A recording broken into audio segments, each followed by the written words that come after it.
India, the home of many great spiritual masters who have brought wisdom and truth to earth, inspiring us to seek a higher purpose in life, thus uplifting humanity to a divine state of being.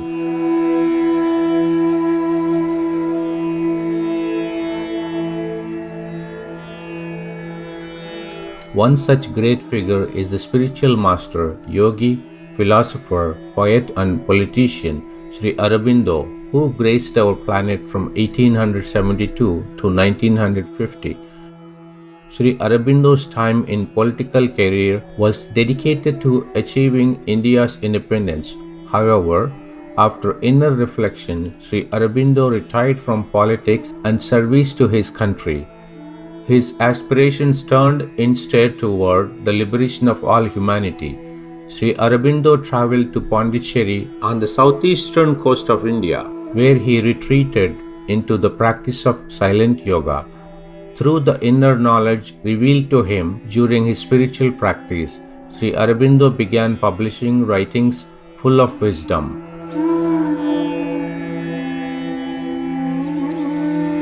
Today we present to you Chapter 1 of Book 1, Omnipresent Reality and the Universe in the Life Divine. Originally written by Sri Aurobindo between 1914 and 1919, the Life Divine describes the spiritual journey that unfolds as a person sincerely seeks the highest truth. Such a journey leads to the soul's awakening and the direct experience of divinity. Chapter 1. The Human Aspiration. We speak of the evolution of life in matter, the evolution of mind in matter. But evolution is a word which merely states the phenomenon without explaining it. For there seems to be no reason why life should evolve out of material elements or mind out of living form. Unless we accept the Vedantic solution that life is already involved in matter and mind in life, because in essence matter is a form of veiled life a form of veiled consciousness, and then there seems to be little objection to a further step in the series and the admission that mental consciousness may itself be only a form and a veil of higher states which are beyond mind. In that case, the unconquerable impulse of man towards God, light, bliss, freedom, immortality presents itself in its right place in the chain as simply the imperative impulse by which nature is seeking to evolve beyond mind, and appears to be as natural, true and just as the impulse towards life, which she has planted in certain forms of matter, or the impulse towards mind, which she has planted in certain forms of life. As there, so here, the impulse exists more or less obscurely in her different vessels with an ever-ascending series in the power of its will to be. As there, so here. It is gradually evolving and bountifully to evolve the necessary organs and faculties. As the impulse towards mind ranges from the more sensitive reactions of life in the metal and the plant up to its full organization in man, so in man himself there is the same ascending series, the preparation, if nothing more, of a higher and divine life. The animal is a living laboratory in which nature has, it is said, worked out man. Man himself may well be a thinking and living laboratory in whom and with whose conscious cooperation she wills to work out the Superman, the God. Or shall we not say, rather, to manifest God? For if evolution is the progressive manifestation by nature of that which slept or worked in her, involved, it is also the overt realization of that which she secretly is.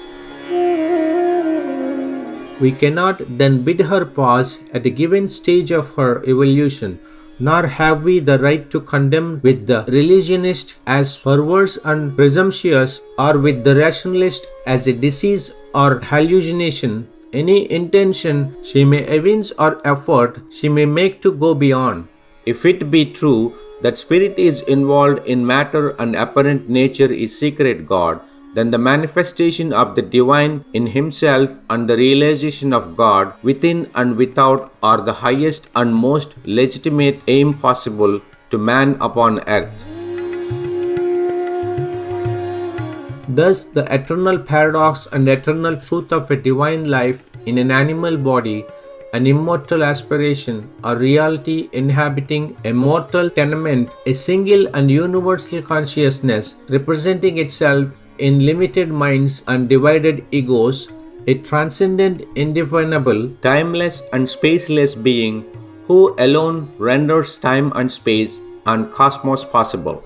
And in all these, the higher truth realizable by the lower term justify themselves to the deliberate reason as well as to the persistent instinct or intuition of mankind.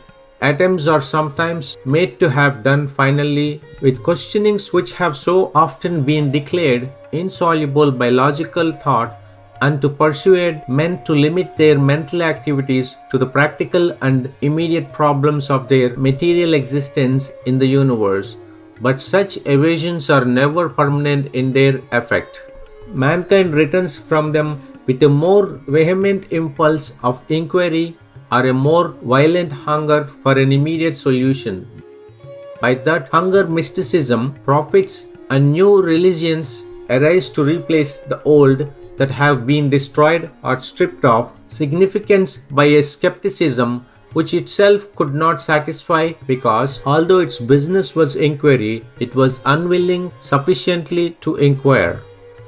The attempt to deny or stifle a truth because it is yet obscure in its outward workings and too often represented by obscure superstition or a crude faith is itself a kind of obscurantism.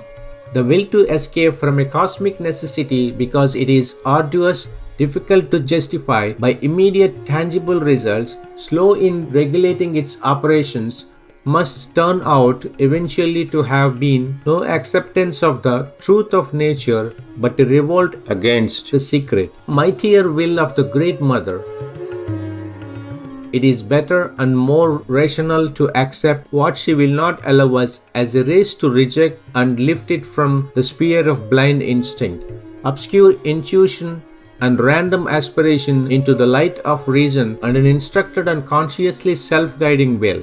And if there is any higher light of illumined intuition or self-revealing truth which is now in man either obstructed and inoperative or works with intermittent glancings as if from behind a veil or with occasional displays as of the northern lights in our material skies, then there also we need not fear to aspire. For it is likely that such is the next higher state of consciousness, of which mind is only a form and veil, and through the splendors of that light may lie the path of our progressive self-enlargement into whatever highest state is humanity's ultimate resting place.